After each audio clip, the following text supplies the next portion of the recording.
Olá, sejam bem-vindos a mais um episódio do Pode Ser, o podcast da vida real. Hoje temos o prazer de receber aqui um representante de uma casa espírita, Carlos Mesquita. Seja muito bem-vindo. Muito obrigado. Bom, para a gente começar, você pode me explicar como se originou o espiritismo? Se a gente voltar lá atrás, bem atrás, né, nós vamos ver que Jesus, quando ele nos deixou, ele disse que nos deixaria, mas que enviaria no momento oportuno o Consolador prometido. Então, aí foi o princípio de tudo, certo? O mundo não estava preparado para receber as informações que a doutrina espírita trouxe em 1857. Entendi. E quais são as crenças principais do espiritismo, seu Carlos? Então, o espiritismo, vamos dizer, a grande crença dele é em Deus, evidentemente, né? E na reencarnação, certo? Na pluralidade dos mundos, né? Basicamente são essas três. E aí,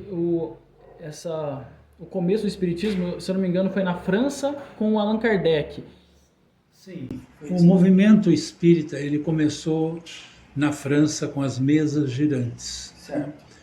E naquela época, a alta sociedade francesa, ela se ocupava desse trabalho. Então, elas punham um alfabeto, certo? Vamos dizer, no língua portuguesa, de A a Z, e as mesas iam dando pancada conforme as letras, né? Entendi. O A, uma pancada, o B, duas pancadas, iam formando mensagens. E isso chamou a atenção de Kardec. Mas Kardec era cético em relação a isso, né? Chamou a atenção que ele fez a seguinte pergunta para ele mesmo, né? Como pode, né, uma mesa responder questões tão importantes, né? Se a mesa não tem, vamos dizer, não é um ser, né? É um ser imaterial, não tem vida, entendeu? Não é animado. Então aí ele foi pesquisando, então foi por aí que começou. Kardec entendeu que atrás daqueles movimentos, de tudo aquilo, tinha uma inteligência, né? Certo. E foi atrás desse trabalho que ele começou, então, a se dedicar à doutrina. Na verdade, ele começou a receber do mundo inteiro, não só da França, várias mensagens, né, encaminhadas por grandes espíritos já desencarnados, como São Luís, né, e tantos outros, né, que estão no livro dos Espíritos e também no livro Evangelho segundo o Espiritismo, enfim, nas suas obras, né? Então ele foi fazendo essa compilação e que deu origem em 1857 ao livro dos Espíritos, né? Agora, todo esse trabalho, ele nada mais fez do que receber todo esse material, certo? Colocar numa ordem lógica, né? Kardec era muito inteligente, ele era um professor, ele estudou aquela época na escola de Pestalozzi, né, na Suíça, em Yverdun, na Suíça, que era um grande, vamos dizer, o maior de todos da época, né? E até hoje Pestalozzi é extremamente reconhecido pela sua didática, por tudo que ele fez para a educação. O senhor comentou que as pessoas recebiam as informações pelas mesas girantes, certo? Através do alfabeto. Mas qual era o intermédio? Quem intermediava essas informações? Tinha alguém que recebia essas informações? Não tinha ninguém que recebia. O que acontecia? Evidentemente, ali estava um efeito físico, né? Algumas daquelas pessoas tinham a mediunidade de efeitos físicos, certo, e que permitiam que os espíritos, através da mediunidade deles, fizessem os movimentos da mesa. Era assim que acontecia. E o senhor poderia explicar também um pouquinho o que significa mediunidade? Porque eu acho que muita gente não entende, não conhece. Então, a mediunidade, o que é médium, né? Nós somos médiums, quer dizer, intermediário entre um plano espiritual e o plano material. Então, o médium é a pessoa que recebe um determinado espírito, certo? E transmite uma mensagem. Então, esse é o médium. Naquela época ainda não tinham os médiums como tem hoje, né? Apareceram sim, mas não era que nem hoje. Então usava-se das mesas, por isso que chamou a atenção de Kardec. Como que uma mesa, o ser imaterial, que ele pode responder a perguntas tão difíceis, né, que eram formuladas. Entendi. E como que é organizada a comunidade espírita? Olha, vamos pensar assim, no Brasil, vamos falar de Brasil, né? No Brasil, você tem a Federação Espírita Brasileira e você tem as federações espíritas estaduais. Então, todo estado tem uma federação espírita. Certo. Mas não existe aquilo de uma hierarquia. O que eu quero dizer é o seguinte: se nós vermos uma outra religião, nós vamos ver que tem uma hierarquia. Não, na doutrina espírita não tem. Tanto que os centros espíritas, eles são autônomos, não precisam se filiar nem à Federação Espírita Brasileira, nem à Federação Espírita do Estado, certo? Tem essa independência. Entendi. Quais são as práticas e os rituais mais importantes do espiritismo? Eu diria que a prática, a principal prática na doutrina espírita é a caridade. Tá? Essa é a principal prática, né? Como dizia já o apóstolo Paulo, fora da caridade não há salvação. Entendeu? Então essa é a maior prática. Agora, você tem os médiuns, certo? Que são intermediários do plano espiritual, que transmitem mensagens, você tem o médium que dá passe, você tem vários tipos de mediunidade, entendeu? Entendi. Então, vamos supor, essa mediunidade em ação é chamada de ritual também? Então, tipo, quando o médium está entrando em contato com o espírito, isso é chamado de ritual ou não? Não é. Não é ritual. Isso é uma mediunidade em que o espírito, através do pensamento, transmite para ele uma mensagem. Tá? Não tem um ritual. Não precisa ter um ritual para isso. Entendi. Na verdade, todos nós, seres vivos, temos mediunidade. Certo. Porque nós pensamos, a partir do momento que a gente pensa, a gente influencia, certo? E recebe influenciações também. Então a mediunidade, ela não é vamos dizer, um quesito do médium específico. Todos nós temos mediunidade. Evidentemente, tem médiuns como Chico Xavier, que vieram com uma qualidade grande de mediunidades, que permitiu ele traduzir da melhor forma os livros que ele nos trouxe, os 412 livros da doutrina espírita. O senhor poderia me dizer, que as pessoas dizem que o espiritismo é uma religião, mas tem outros que dizem que é uma filosofia. Como? O espiritismo tem 3 faces, né? Ele é filosofia, é ciência e é religião, certo? Então, a filosofia está onde? O que é filosofar, né? Como que se dá a vida após a morte? Isso é uma filosofia, certo? A ciência que comprova. Então, através da ciência se comprova a doutrina. E a religião é o próprio ensinamento do Cristo. Então, a doutrina espírita, ela é, vamos dizer assim, totalmente, vamos dizer, integrada com aquilo que Jesus nos trouxe. Entendi. Tá? Totalmente. Mas ela realmente, ela tem 3 aspectos. Elas andam lado a lado? Juntos. Dentro dela tem esses 3 aspectos.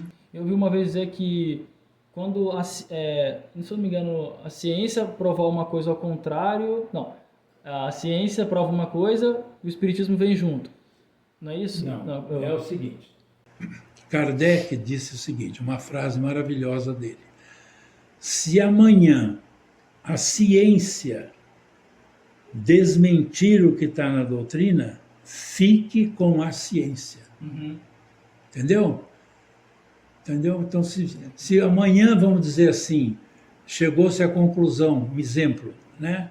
Ah, não existe esse negócio de reencarnação. Tudo bem, está provado? Tá. Então, fique com a ciência. Certo. Tá? Então, ele quis mostrar que a doutrina espírita ela está extremamente vinculada à ciência também.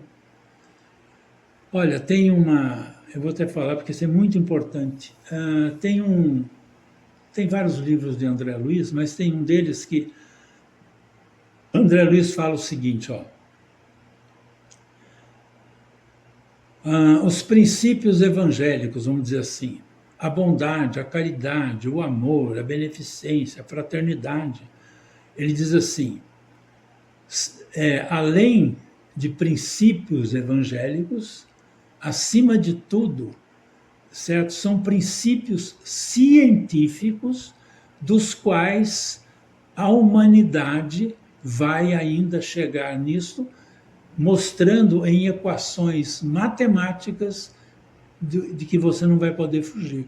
Então, tudo isso é ciência, é ciência. O que acontece, vamos dizer, o que acontece quando você recebeu uma pessoa, você ajudou ela com o coração? O que acontece com você? Você sente uma alegria muito grande, né? Puxa, que gostoso. O que aconteceu? Que alegria é aquela? Certo?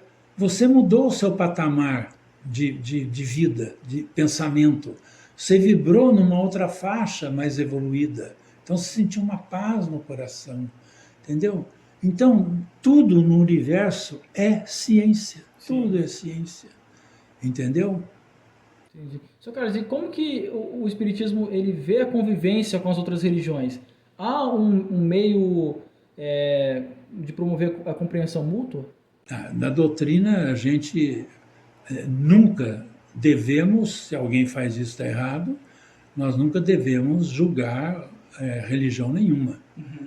Né? Eu tenho um exemplo claro, vou falar aqui de Chico Xavier, eu estava na casa dele nessa época, e uma senhora perguntou assim, Chico, o catolicismo vai desaparecer, né? Ele falou, não, o catolicismo é a mãe das religiões. Então você veja o respeito, né? Então, o espírita tem que ter um profundo respeito pelas religiões. Todas elas têm um fundo de bom, certo? Se não é o bom, é porque o homem deturpou. Mas as religiões todas, o princípio, pega o princípio da evangélica, pega o princípio da Umbanda, pega o princípio do catolicismo, do espiritismo, é o Cristo, entendeu? O Cristo está em todas elas. Então, a doutrina espírita, nós respeitamos profundamente todas as religiões. Todos eles têm um bem comum, que é Jesus, e só tem caminhos diferentes para chegar até ele. Sim, né? Crenças diferentes, né? Por exemplo, a doutrina espírita acredita na reencarnação, certo? O budismo também acredita, certo? Mas outras não acreditam. Outras acreditam que depois da morte você não tem mais nada. O justo final. Né? Exatamente. Então, essa é a diferença. Mas são pequenas diferenças. O que, no fundo, vale mesmo é que nós temos que entender, né, que a principal coisa na nossa vida, qualquer ser humano, certo? É ele buscar a reforma interior dele para se melhorar. E onde estão esses princípios? Está no Evangelho que o Cristo deixou. De amar ao próximo, amar os seus inimigos, fazer o bem, né? É isso e que a gente está aprendendo ainda, né? Não chegou a aprender definitivamente, né? Sr. Carlos, como as outras religiões têm muitas festividades e celebrações, o Espiritismo também tem? Não, não tem. Não tem. Mas tem algum evento que não tem. O que eu diria para você, o evento que tem é um centro espírita que fez lá, vamos dizer, 10 anos de existência, 50, 100, faz a comemoração, certo? Mas não existe. Né? Lembramos, sim, dia 3 de outubro que passou agora, né? Foi o nascimento de Kardec, né? Então a gente lembra disso, entendeu? Ele nasceu em 3 de outubro de 1804. Então essas coisas, essas datas a gente lembra, mas não significa que vai ter alguma comemoração, não. E quais são os principais desafios que o Espiritismo enfrenta hoje em dia? Eu acho que hoje em dia muito pouco. A ciência está mostrando que muitas coisas que a doutrina espírita fala está correta. Hoje você veja bem, quando você abre uma rede social aí, eu só tenho uma que é o Facebook. Mas lá eu vejo quantas mensagens que as pessoas mandam e caminham. Então, cada dia mais, a ciência está se aproximando e ela está mostrando que o que a doutrina espírita nos trouxe realmente é a verdade. Entendeu? Nós não queremos ser a verdade, não é isso. É que estamos encaminhando, a ciência está caminhando e vai mostrar. Uma vez o Chico disse o seguinte, também, eu estava na casa dele nesse dia. Eu gosto muito de falar do Chico quando eu estava lá e assisti e eu guardei. Não é coisa que alguém falou, não, foi ele. Ele disse que nós ainda vamos chegar, nesse século agora, de ligar um aparelho de TV e você vai conversar com um ente querido que desencarnou. Entendeu? Não precisa, sim, não precisa do médium. O que é o espírito? O espírito é alguma coisa. Uma energia. Energia. O que eu preciso para fazer isso, chegar lá que vai chegar? O que eu preciso?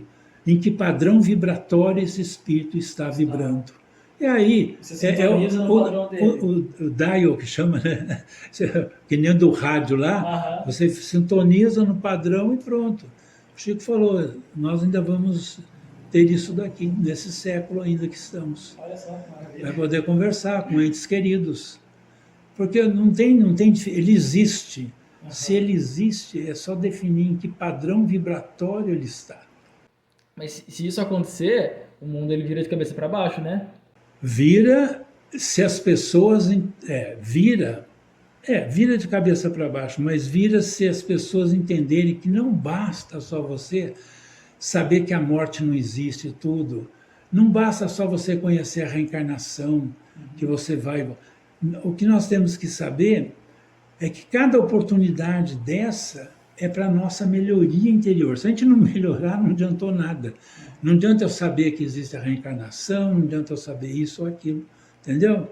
Entendi. Então esse é o ponto. Aproveitar que o senhor está falando de reencarnação, você poderia explicar de uma forma mais para o pessoal entender o que é reencarnação, nos fatos? Então, a doutrina espírita, né, ela tem como, vamos dizer assim, um ponto principal dela, como você pôs aí, é a reencarnação. Né, a reencarnação. Tem um espírito que já desencarnou, chamado Leon Denis, que morou na França. Ele tem uma mensagem muito bonita, mas eu vou contar duas histórias. Primeiro dele, a mensagem dele diz o seguinte, a reencarnação é a justiça divina. Porque se não tivesse, vamos dizer assim, eu não creio na reencarnação. Se a pessoa não crê na reencarnação, é muito difícil, mas você crê em Deus, creiam. Mas que Deus é esse? Que você vê as diferenças que existem no mundo, pessoas que estão em berços de ouro, outros que estão na miséria extrema, crianças que nascem com toda a série de dificuldades, certo? Crianças que nascem já, vamos dizer assim, sem a vista, sem a visão. Então, que Deus é este? E o Chico Xavier também, isso eu vi na televisão ele falando, ele falou, se eu não soubesse que tinha reencarnação, se eu não acreditasse, eu não acreditaria em Deus. Ele falou assim, porque é lógico, como é que você vai acreditar num Deus que é todo amor, bondade? Então a reencarnação é a única coisa que explica a justiça divina. Não tem um Deus que ali, severo, você fez isso, fez aquilo, vai pagar isso, vai pagar aquilo. Não existe. O que existe de fato, certo? É que nós somos os responsáveis pelos nossos atos. E dependendo de como nós agimos numa existência, na outra vamos ter que colher esses frutos, né? Como diz assim, a sementeira é livre, né? A sementeira é livre, mas a colheita é obrigatória. Então, aí é que está, não tem um Deus perverso, né? Deus é amor. Então, tudo isso que nós vimos de contrastes no mundo atual, certo? são efeitos dos nossos próprios atos. Não tem um Deus ali, somos nós mesmos. Interessante, cara. Você falou que ia contar duas histórias?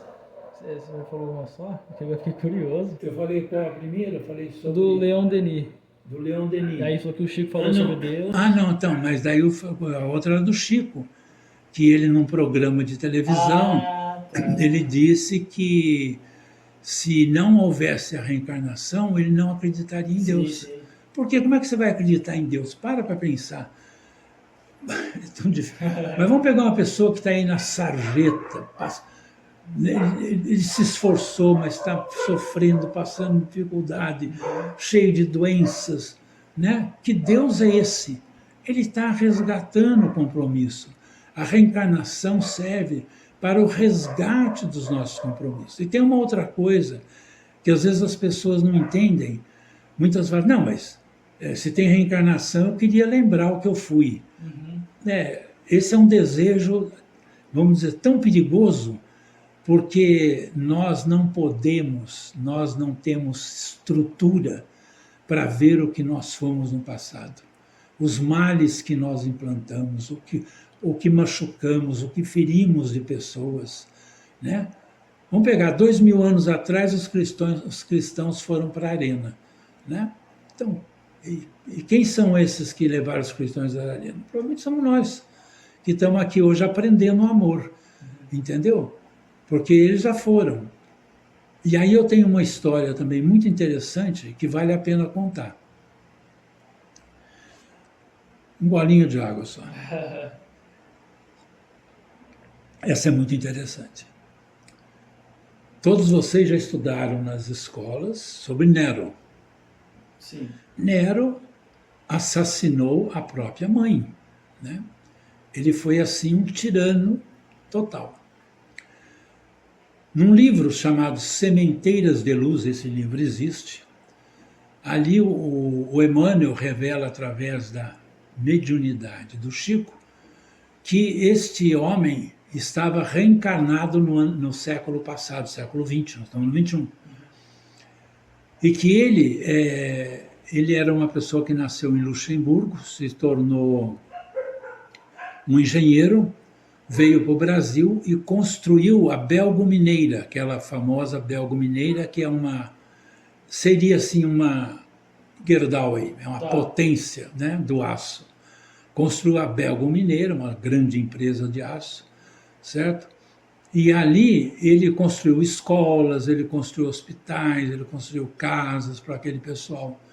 Então o Chico diz ali na mensagem que com isso ele estava resgatando um pouco do passado dele, certo, lá de trás. Então você vê a benevolência de Deus. Não condenou ele para o inferno, né? Não, ele, através das reencarnações, não sei quantas ele teve depois, mas a última dele foi no século XX agora, né? O Chico conta para nós uma mensagem, o Emmanuel fala, ele foi um espírito, entendeu? Que jamais regenerado, tinha boas intenções, montou uma grande indústria chamada Belgo-Mineira, fica aqui em Molevade, em Minas Gerais, fica aqui, até hoje existe até hoje, Molevade, e através do trabalho dele, de escolas, de tudo que ele fez para aquela população em torno daquela usina, certo? Ele resgatou um pouco do passado dele. Então o livre-arbítrio ele não é assim direto. Vamos supor, eu fiz uma coisa numa vida passada, ou 3 vidas passadas, eu posso estar pagando isso hoje também, né? Tentando resolver essa pendência hoje, né? Pode. Mas só que assim, nós temos o livre-arbítrio. Sim. Quando nós estamos do lado de lá, a gente faz um balanço. Quando a gente morre, desencarna, chega do lado de lá, a gente faz um balanço dos erros, dos acertos que nós fizemos, tá? Esse balanço a gente faz. E aí a gente vê onde que a gente acertou, onde que errou, e pede às vezes para reajustar determinados pontos, tá? E nós, dependendo do nosso pedido, se não for um pedido, vamos dizer, tão maluco, o que é pedido maluco? Isso também está nos livros espíritas. Tinha um moço que no passado ele foi um grande feitor de escravos, né? E ele judiou muito dos escravos. Ele colocava as mãos dos escravos naqueles formigueiros, açoitava, batia. Daí ele desencarna e ele pede, vê a extensão dos erros dele, ele pede para vir sem braço, sem mão, sem perna, um montão de coisa. Mas o plano espiritual fala assim, você não suporta tudo isso. Você vai nascer, vai ter uma oportunidade, certo? Vai nascer dentro de uma família espírita, você vai, através de um trabalho, você vai aos poucos pagando, porque não dá para ele querer pagar tudo, que não ia conseguir mesmo, né? Ia se revoltar. E daí, ele tinha um emprego, nesse emprego ele perdeu um dedo, né? E aí, quando ele foi num dia de reunião, que fazia 10 anos o grupo dele, quando ele foi nessa reunião, nesse grupo, os espíritos que estavam ali encarnados na reunião, consultaram o dirigente espiritual. Poxa, mas veja bem, ele é um moço dedicado, perdeu um dedo, será que não dá para fazer nada? Daí ele falou, bom, veja bem, ele perdeu um dedo, mas ele antes de vir, ele fez isso, tudo que eu contei para vocês, queria vir sem perna, sem braço, sem isso, então perdeu um dedo, já estava reclamando, entendeu? É isso que acontece com a gente. Entendi. Às vezes a gente pede uma existência... Que é um fardo maior que pode carregar. Não carrega, não dá. Entendi. É que nem uma criança, você fala, você tem um filho de 7 anos, pai, não, esse saco de 60 quilos pode pôr nas costas que eu carrego. Não carrega. Entendi. Entendeu? E aí o senhor falou que tinha um lugar. Esse lugar é o céu, e o céu é o inferno? Nossa, como é que funciona isso? O plano espiritual é um lugar onde nós vamos para lá. Para onde que nós vamos? Então vamos lá. Vamos pegar um espírito que aqui na Terra foi cruel, fez desmandos, matou, assassinou. Ele vai chegar do lado de lá, ele vai estar associado com aquelas companhias. Para ele, aquilo lá vai ser um inferno mesmo. Entendeu? Entendi. Então, o inferno, o purgatório, ou o que quer ser, é problemas de consciência da gente. É a nossa consciência.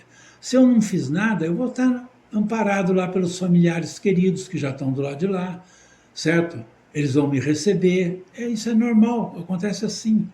Né? Familiares nossos avós, os nossos bisavós, sei lá, que nem conhecemos, vão lá nos ajudar, né, no retorno. Porque esse é um retorno, porque nós vamos voltar de novo. Entendeu? Até nós perdemos essa impureza no sentido moral que nós trazemos. E, seu Carlos, uma pergunta meio pessoal. Como faz para saber qual o propósito da vida na Terra? O meu propósito, ou do fulano, do ciclano?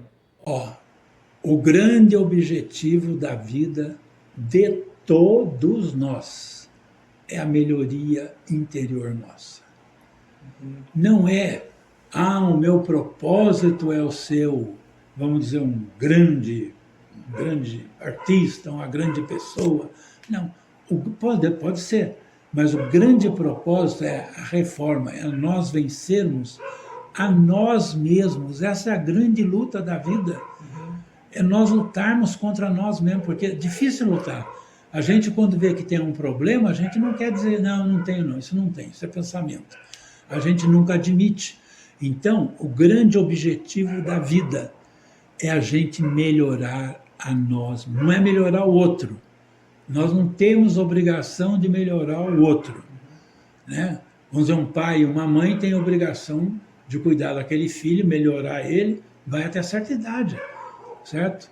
Daí ele vai seguir. Nós temos obrigação de melhorar nós. Então não adianta falar, não, mas aquele sujeito... Não tem um sujeito.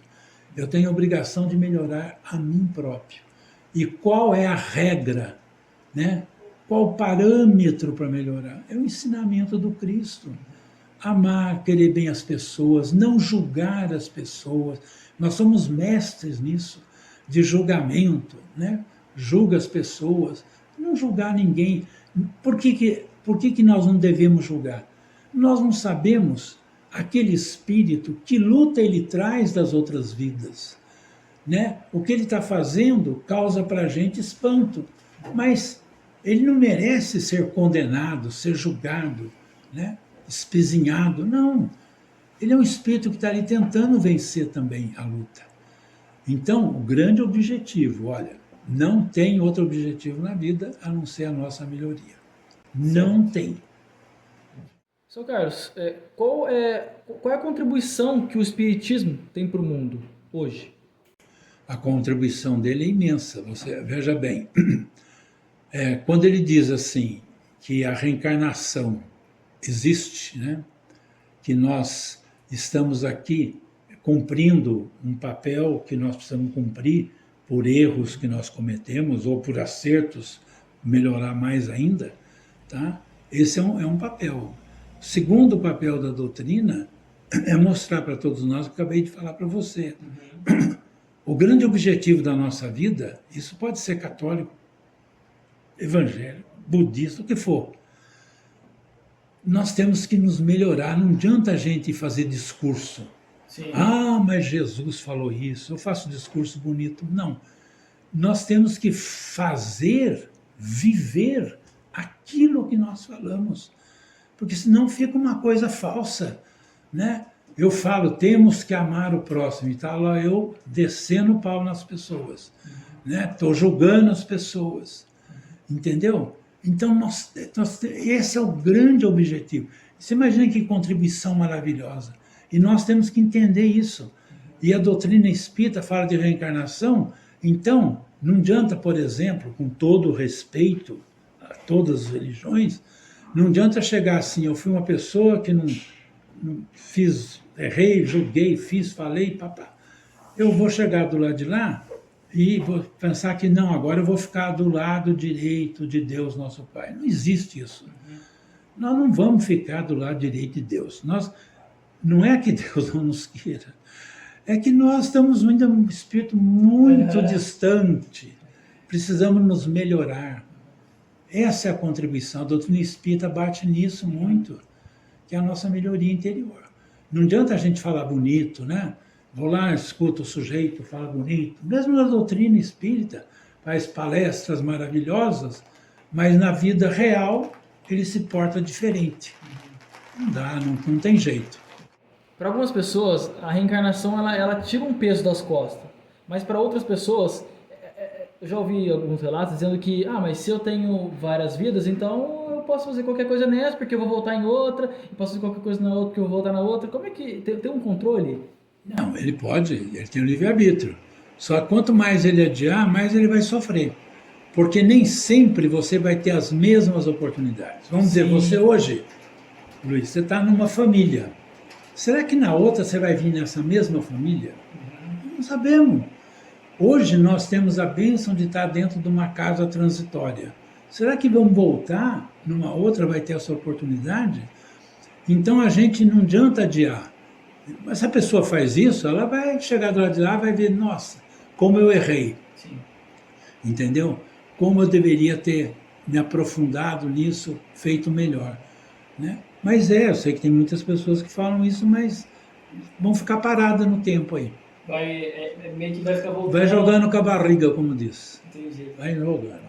E junto com o trabalho que vocês fazem na casa transitória, isso de certa forma influencia as pessoas que estão sendo assistidas lá? Digo, a pessoa vem num estado e ela passa um processo e ela sai, vamos dizer, recuperada, ou ela sai de uma forma diferente, ou na maioria das vezes não? O trabalho da transitória, vamos lá, você entrou num ponto aí, só vou aumentar um pouquinho. Qual é o trabalho da transitória? Né? É amparar a criança, fortalecendo a família. Amparar a criança desde quando? Desde a concepção, desde o ventre. Então, por isso que trabalhamos com as gestantes. Nós estamos amparando, no fundo, a reencarnação. Olha, em 1975, lá na Transitória em São Paulo, houve uma comunicação da Meimei, dizendo que nós tínhamos iniciado naquela época, eu trabalhava lá também, iniciado um trabalho de passe às gestantes. E a Meimei dá uma mensagem que, através do passe iniciado, tinha sido possível evitar-se 50 casos de aborto. Então, aquelas crianças tiveram a oportunidade de retornar. entendeu? Agora, o curso de orientação maternal da casa, poucos conhecem, mas é uma coisa maravilhosa. A reunião de quarta-feira a gente lê um livro lá, né? Toda quarta-feira tem um livro com as cartas que elas mandam. São verdadeiros testemunhos do quanto elas mudaram, né? Eu tinha vontade de matar o meu marido. Tenho dezenas de depoimentos. São mais de 200, 300 cartas. Mas, vindo aqui, eu vi que a vida não é essa. Procurei melhorar, perdoei. Hoje nós vivemos melhor. Ou eu pensei em fazer o aborto, mas resolvi, certo? Depois das aulas, né? E não fiz. E essa criança que veio, ela trouxe uma paz para dentro do lar, uma alegria, entendeu? Então a mudança para as assistidas da casa é grande. E para nós também, sim, porque é o aprendizado, né? A gente está ali tendo uma grande oportunidade. Nós não somos melhores que elas, hipótese nenhuma. Nós estamos tendo uma grande oportunidade de aprender a amar, de compreender, de ajudar, de fazer o bem. Essa é a maravilha do trabalho da Transitória, sim, entendeu? Sim. É a caridade, né? Como diz assim Emmanuel, caridade é o amor em movimento. Seu Carlos, como surgiu o trabalho da Casa Transitória em Pindamonhangaba? O trabalho da Casa Transitória em Pindamonhangaba surgiu, eu durante 7 anos moro em São Paulo mais tempo do que 7 anos, mas durante 7 anos em São Paulo eu frequentei a Casa Transitória lá, que foi fundada pelo senhor Gonçalves, né? José Gonçalves Pereira. Ele é que fez a Casa Transitória, né? E ele era muito amigo do Chico, né? Uma pessoa muito querida do Chico. E ele que fez a Casa Transitória. Ela foi fundada em 1960 em São Paulo. E daí, quando eu fiquei lá, minha esposa não se acostumou a ficar em São Paulo, ela veio embora, e eu não poderia ficar lá, né? Então, na verdade, eu tive que voltar para Pinda. E aí pensei, bom, já tinha 7 anos lá dentro, aquele conhecimento, daí nós fundamos aqui a Casa Transitória. Mas ela começou em São Paulo, por esse senhor, José Gonçalves Pereira. Legal, interessantíssimo. Seu Carlos, eu queria fazer uma pergunta um pouco, não vou dizer polêmica, mas muitas religiões dizem que Jesus, ele salva a humanidade quando ele morre lá na cruz por nós, né? Como que o Espiritismo vê isso? Você acha que ele realmente salva a gente quando ele morre? Ou você acha que ele, enquanto vivo, salvou a gente mostrando o caminho e toda... Vamos ver, quando as pessoas falam que salva quando ele morre, no fundo eles estão querendo dizer o seguinte. Você imagina um espírito que nem o Cristo. Uhum. Se você ler esse livro aí, A Caminho da Luz, ele participou desde o início da formação do globo. Certo. Entendeu? Ele já era um espírito puro naquela época. Você imagina um espírito desse, da esfera crística, um espírito, vamos dizer que ele pudesse dizer, um médium de Deus na Terra, né? Ele veio para nós, certo? Para dar o exemplo, o sacrifício que ele passou. É por isso que a gente fala, nossa, a gente reclama disso, daquilo. Para pensar no Cristo. A percepção que ele tinha, a dificuldade, né, que ele tinha, porque você imagina, ele era um espírito tão elevado e vivendo num mundo tão difícil, né? Foi açoitado, né? Aquela cruz de espinhos na cabeça. Então, ele veio trazer para nós o exemplo, ele se sacrificou-se para que nós pudéssemos, vamos dizer, ter a mensagem dele. Porque se ele fosse, dissesse a mensagem, e depois, vamos dizer assim, ele não tivesse mais nada, não, ele foi até o supremo da dor, do sofrimento, né? Ele passou, entendeu? Então ele deixou para nós, ele testemunhou aquilo que ele falou. Ele suportou isso sem reclamar, né? Sem reclamar, entendeu? Então você imagina que exemplo. E outra coisa que isso vale para todas as religiões. Sim. Né?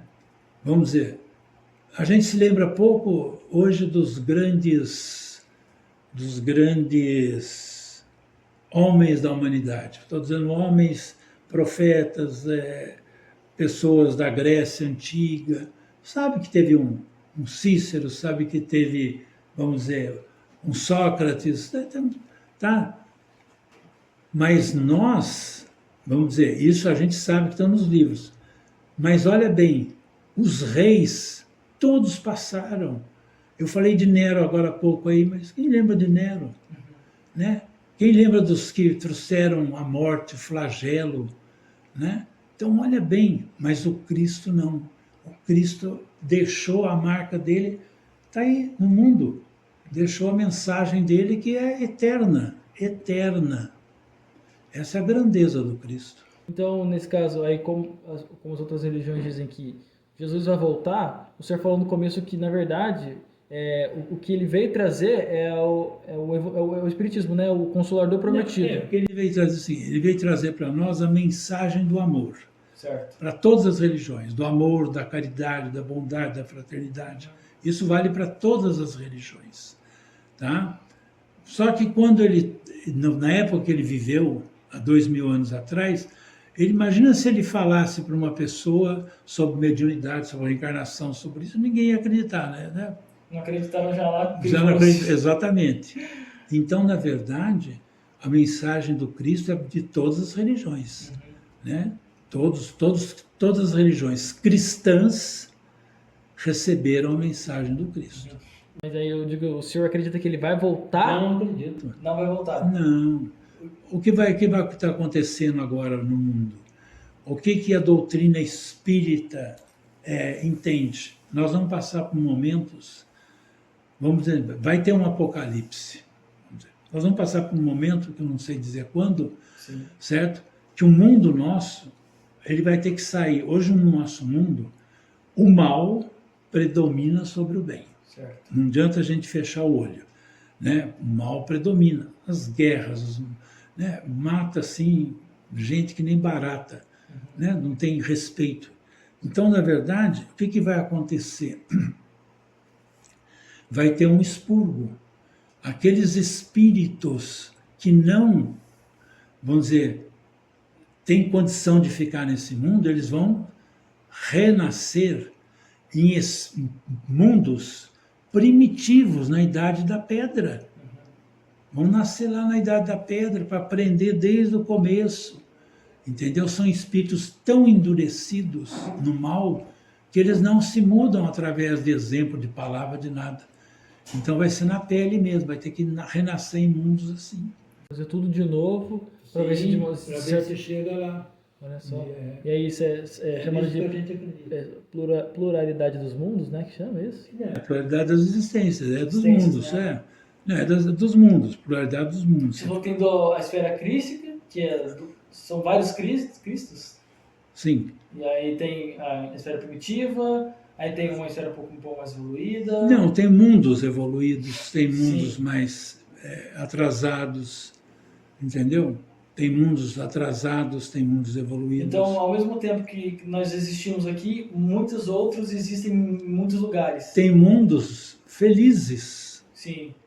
Dos espíritos que já chegaram na compreensão do bem, do amor, onde não existe o ódio, onde não existe o crime, onde não existe a morte. A Terra vai ter que chegar lá. Então, os espíritos que até agora não se enquadraram nisto, certo? Dentro da doutrina espírita, eles vão ser expurgados, vão para mundos primitivos, certo? Porque a Terra precisa fazer a transposição. Certo. Nós vivemos hoje num mundo de expiação e de provas. Sim. Né? Nós estamos expiando os nossos erros do passado e passando por provas difíceis. Certo. Nós vamos entrar num mundo de regeneração. Depois, não é que é assim, entrou hoje. Daí 2.000, 4.000 anos, a gente está passando para um mundo feliz, por exemplo. Entendeu? Depende do nosso comportamento. Depende do progresso que a gente faz também. Né? Exatamente. Bom, eu queria fazer 2 perguntinhas para a gente finalizar. E aí eu queria que o senhor respondesse da sua forma, né, como o senhor entende isso. Para você, o que é a morte? A morte é a volta nossa à verdadeira vida. Pronto. A morte é nós somos espíritos, se quiser chamar alma, o que você quiser. Por que que a morte é a volta ao princípio, né? A vida real? Porque a vida do espírito, ela não morre, o espírito não morre. O espírito é eterno, foi criado por Deus e vai viver eternamente. Então a morte é apenas você voltar na condição de espírito, certo? Que é a nossa vida real. Essa é a morte. Certa vez eu vi um exemplo sobre a reencarnação simples, assim, que o cara estava preso e aí ele ia ficar, tipo, sei lá, 5 meses preso, por exemplo. Aí, deu os 5 meses que ele ficou na prisão, ele ia sair, aí o cara falou assim, não, você não vai sair. Eu falei, mas como não? Já terminei a minha prova aqui. Não, mas você não vai sair. Ou seja, da mesma forma que a gente está aqui de passagem, quando é chegado o tempo, a gente tem que retornar. Então, senão a gente não retorna, a gente fica preso aqui. Então, não, mas a gente retorna mesmo. Sim. A morte, a única coisa certa na vida é a morte. Entendi. Todos nós vamos morrer, certo? Só que, diferente do que às vezes fala, né? Ah, morreu, vai para o lado. Não estou dizendo, não quero fazer comparação. Mas, na verdade, qual a grande surpresa da morte? Pronto, acho que aí vai matar. A grande surpresa da morte é que você chega daí e fala assim, mas eu sou do jeitão que eu era mesmo, não mudei nada. Se você mudou, você vai se encontrar diferente. Mas se você era apaixonado por um time de futebol, você continua, se era isso. Porque a morte, ela não significa a mudança do espírito. O que que em mim está trazendo, o que que eu estou fazendo aqui agora? Eu estou falando com vocês. Essa minha fala, certo? Quando eu desencarnar, vai ser a mesma fala. Seja ela certa ou seja errada, mas é a mesma fala. Né? O espírito não muda. Ah, morreu? Não. A grande surpresa é que ele encontra com ele mesmo, com o jeitão que ele era, entendeu? E aí que vem vamos dizer, a consciência dele. Falei, puxa, fiquei uma existência inteira na Terra para aprender e voltei do mesmo jeito que quando eu cheguei. Por isso que nós temos que valorizar a reencarnação, valorizar a nossa vida, para que quando a gente desencarnar, fala, graças a Deus eu voltei um pouco melhor do que eu era. É isso aí. A morte é isso, é o retorno à verdadeira vida, a vida que não acaba. E agora, o que é a vida? A vida é a grande oportunidade que nós temos, certo, de nos melhorarmos, mudarmos. Essa é a vida. Entendeu? A vida que eu falo que nós estamos hoje aqui. Tá? Essa é a vida. Mas é a grande chance de nós mudarmos, melhorarmos. Porque todos nós trazemos dentro de nós um homem velho, certo? Um homem velho. Então, nós temos que lutar contra esse homem velho. Esse homem velho, e às vezes não é assim. Ah, um homem velho, não. A gente vai se descobrindo aos poucos. À medida que a gente vai se melhorando, a gente vai vendo, né? Puxa vida, eu ainda tenho esse problema, eu preciso vencer esse lado. Né? Eu julgo as pessoas facilmente, eu critico. Né? E tantas coisas mais que a gente faz. Então, nós estamos aqui nesse mundo, a vida é para isso, para a gente, nesse mundo material, para a gente chegar com essa vida espiritual melhor do lado de lá, porque o espírito vive.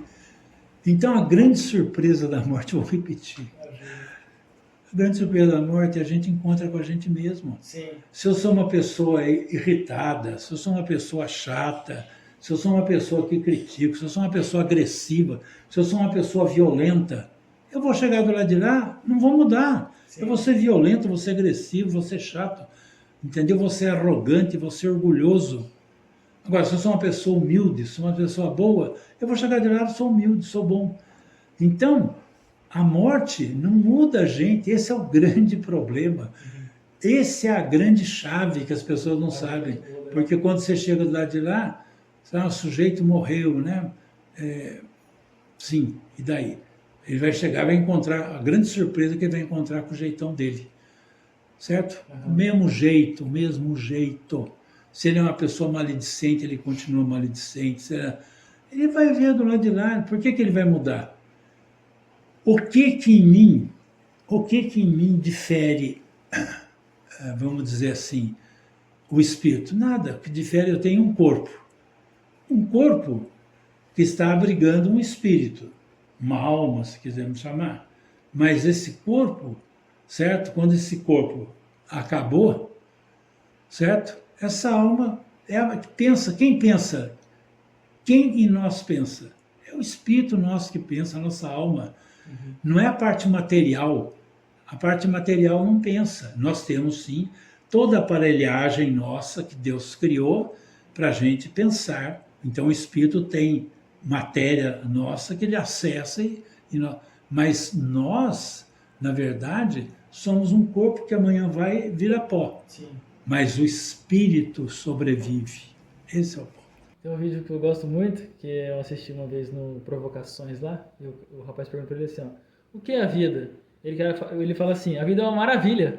E realmente é, a vida é uma maravilha. A gente complica tudo, né? A vida é tão simples. Bom, você gostaria de falar mais alguma coisa para finalizar? Deixar alguma mensagem, alguma coisa que o senhor queira dizer? Eu só queria dizer o seguinte, ó.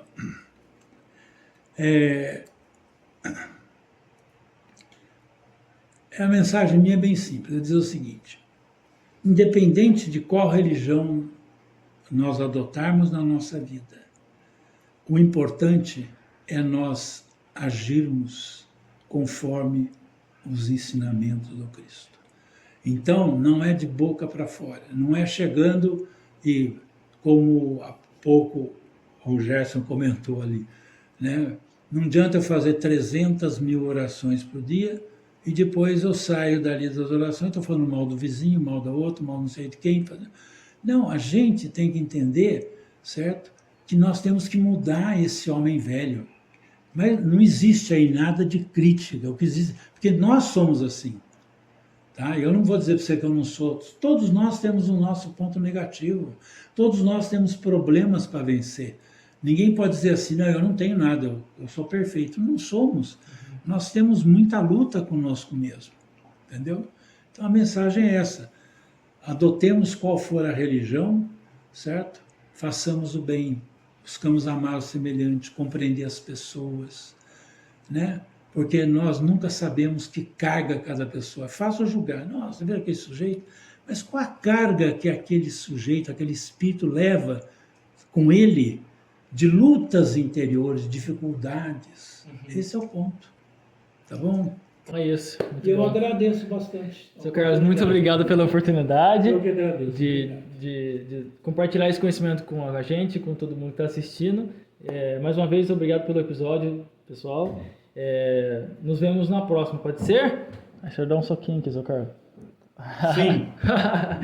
É isso.